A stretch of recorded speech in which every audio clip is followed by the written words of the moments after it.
Okay, तो ये आपने कॉपी कर लिया।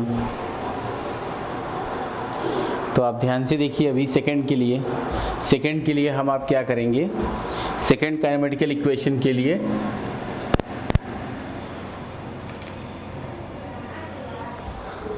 फॉर सेकंड काइनेमेटिकल इक्वेशन अब हम आप जो है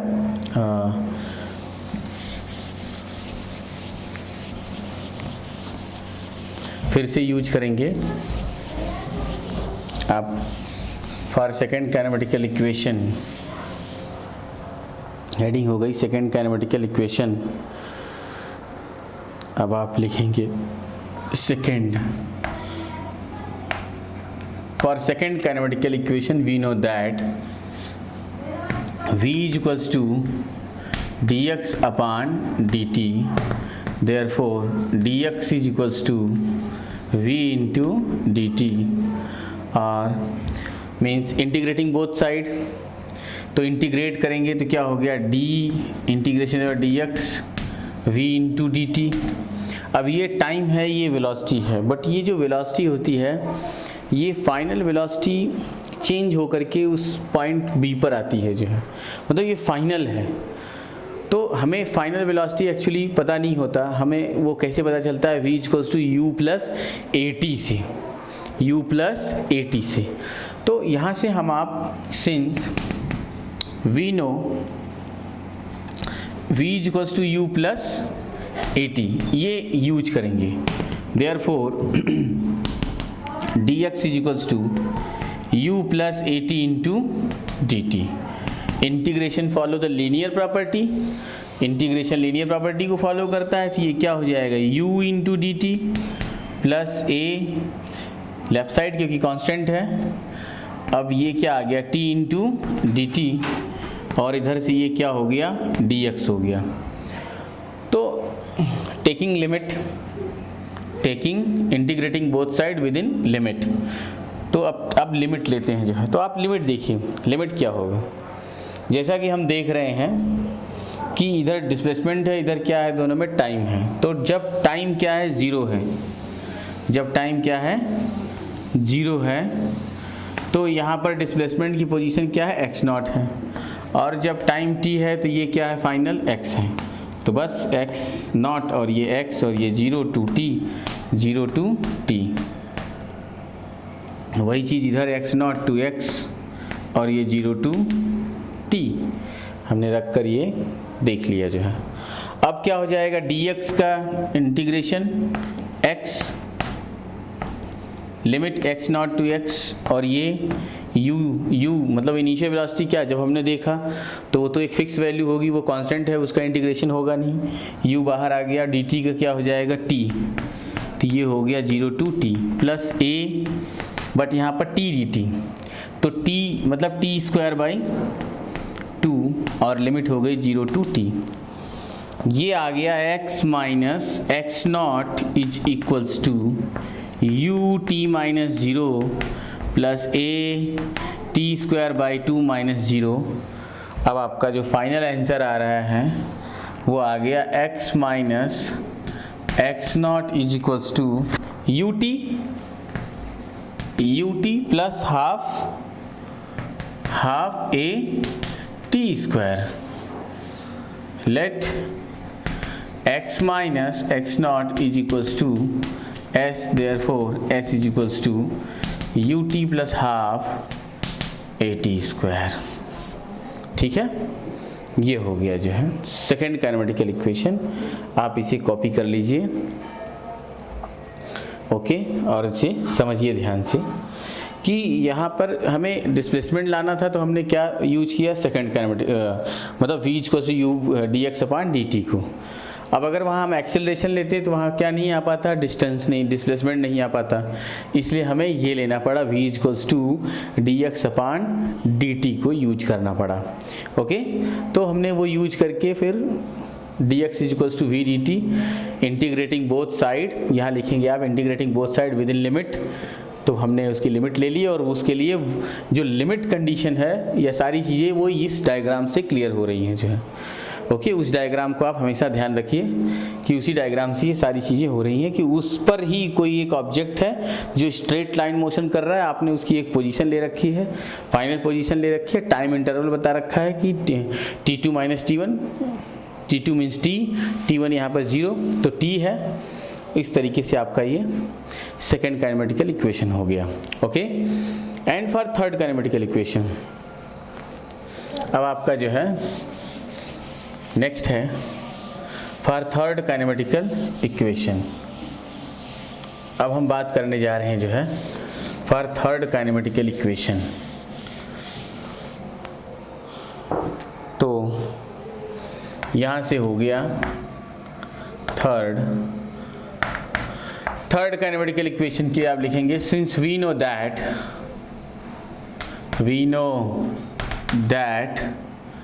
acceleration a equals to v into dv by dx।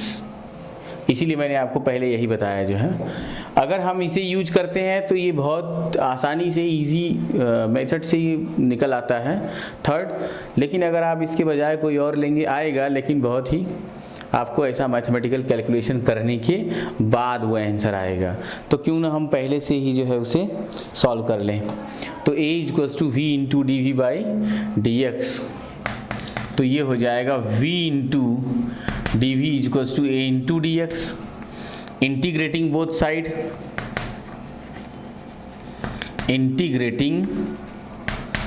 Both side, within limit.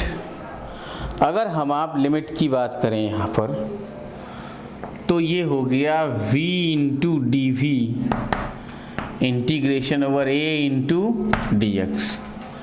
अब आप बिल्कुल ध्यान से देखिए, क्लियर कट कि यहाँ पर है राइट साइड में dx वेरिएबल क्या है dx डिस्प्लेसमेंट, इधर क्या है वेलोसिटी, यहाँ भी वेलोसिटी। अब यहाँ कुछ चेंज करने की ज़रूरत नहीं है क्योंकि यहाँ dv आ गया, वेरिएबल ही dv है।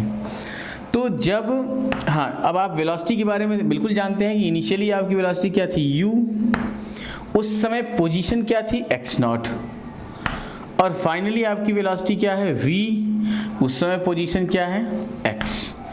तो ये हो जाएगा v square by 2 and limit is u to v is equals to a into x naught to x into dx।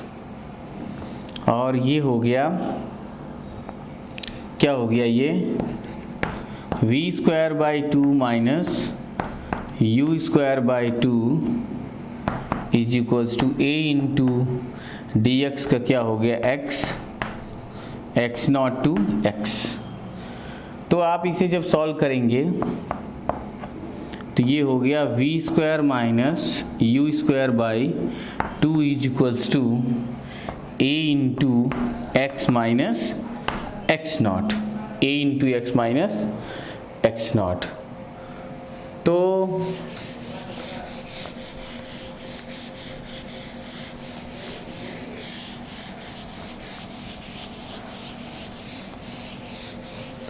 आप देखें इसे,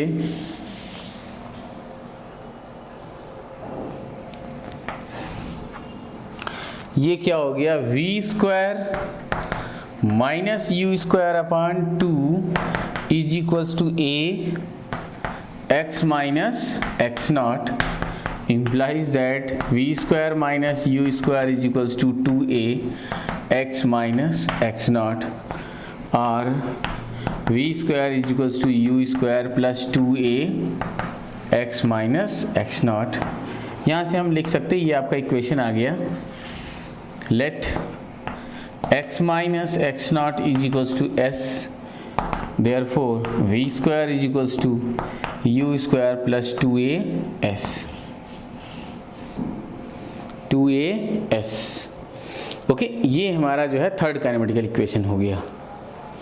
तो ये थे हमारे first second third with the help of calculus method. Okay, तो ये आप बिल्कुल अच्छी तरीके से क्लियर कर लीजिए कि कैसे कैसे ये निकाले गए। ओके, और इसे अच्छे से कॉपी कर लीजिए। और आखिरकार इस कैलकुलस मेथड का फ़ायदा क्या है, जो है क्या बेनिफिट है?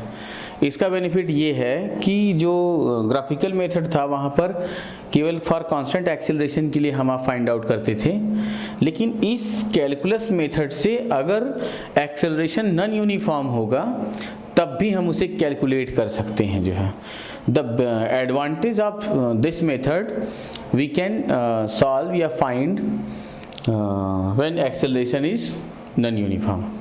अगर एक्सेलरेशन क्या हो जाए, नॉन यूनिफॉर्म हो, तब भी हम इस मेथड से उसे निकाल सकते हैं, क्योंकि यहाँ पर इंटीग्रेशन है। देखिए अगर वो एक्सेलरेशन यहाँ पर कुछ भी हो, वेरिएबल हो कि acceleration is varies as A is equals to कुछ तो भी 3 + x, लाइक 3 + x, कुछ ऐसा फंक्शन बना दे, या 3 + x², तो 3 + x रख कर उसे हम इंटीग्रेट कर सकते हैं। जो है ओके, तो ये इस तरीके से है। जो है तो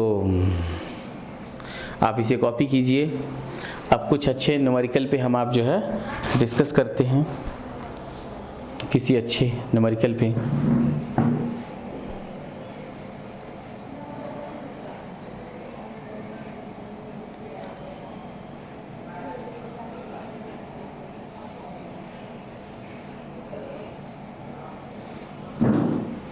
तो आइए न्यूमेरिकल देखते हैं। जो है ठीक है,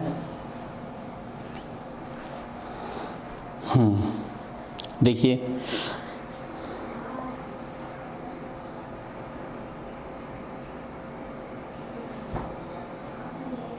मतलब ये मेथड हमारा जो है जब एक्सेलरेशन नॉन यूनिफॉर्म हो तब भी यूज किया जा सकता है। ठीक है, तो आप देखिए आपके लिए एक अच्छा एग्जाम्पल, ठीक है, ये है example 3.4 NCERT class 11th, example number 3.4, best example. ये आप हमेशा याद रखिए, ये ऐसा अच्छा एग्जाम्पल है कि इस पर IIT JEE, नीट, बोर्ड, मतलब एक ऑलराउंडर एग्जाम्पल, एक ऐसा क्वेश्चन जो कहीं भी यूज किया जा सकता है। जो है क्योंकि ये अपने आप में कई कंसेप्ट रखता है और बहुत ही इम्पॉर्टेंट न्यूमेरिकल है। जो है तो आप देखिए, जो है a ball is thrown vertically upward with a velocity of 20 metre per second from the top of a multi storey building. The height of the point from where the ball is thrown is 25 meter from the ground. A. How high will the ball rise? And B. second part क्या कहता है, how long will it be before the ball hits the ground? Take G equals to 10 meter per second square. Okay, तो question बहुत ही अच्छा है आपके लिए, एकदम स्टैंडर्ड प्रॉब्लम है। आप देखिए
ओके, तो जैसे जैसे क्वेश्चन कहता है वैसे वैसा हम सिचुएशन लेते हैं। जो है a ball is thrown vertically upward with a velocity of 20 metre per second from the top of multi storey building. एक हम आप मल्टी स्टोरी बिल्डिंग बना लेते हैं। हमने ऐसा मान लिया कि ये इसकी एक मल्टी स्टोरी बिल्डिंग है जो कि ग्राउंड से ऐसा वर्टिकली है।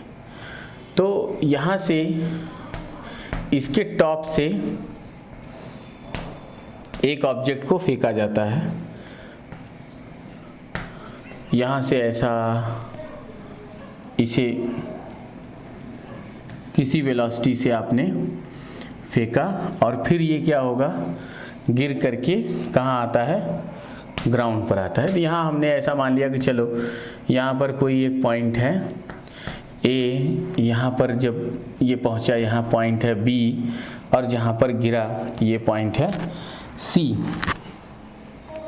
तो हमने 3 पॉइंट ले लिए ए बी सी।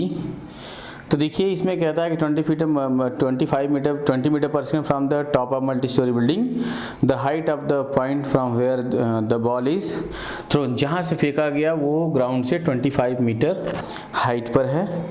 तो कह रहा है how high will the ball rise, कितनी हाइट पर बॉल जाएगी। तो आपको पता है कि अगर आपने इसको यहाँ पर जिस भी वेलोसिटी से फेंका होगा वो आपके लिए क्या होगी, इनिशियल।